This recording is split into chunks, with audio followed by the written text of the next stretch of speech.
المشروبات الرمضانية. بيجي رمضان بنلاقي مشروبات مش موجودة طول السنة، زي العرقسوس والسوبيا وقمر الدين وبنبل بلح، وبنعمل مشروبات خاصة بالشهر رمضان بس ما بنشوفهاش بقية السنة. منها اللي أخد شهرة تاريخية زي مشروب قمر الدين. وفي حكاية عن قمر الدين بتتقال إن الخليفة الوليد ابن عبد الملك لما ثبت هلال رمضان أمر رجاله إنهم يوزعوا مشروب قمر الدين على الناس، فالناس سمته قمر الدين عشان ارتبط بظهور القمر. أما الحكاية التانية فبتقول إن أشهر صناعه كان اسمه قمر الدين، فتسمى المشروب باسمه نسبة لشهرته.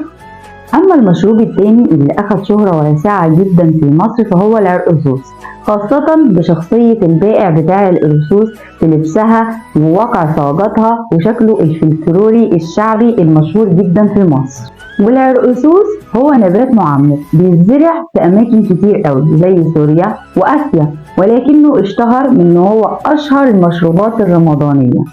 وعرف العرقسوس من 4000 سنة عند البابليين كنبات مقوي أو كعشب مقوي للجسم والمناعة، وكان مشروب ملكي، يعني الملوك بس هم اللي كانوا بيشربوه، لحد ما جت الدولة الفاطمية على مصر، وبعدها أصبح مشروب شعبي مفضل على مائدة رمضان.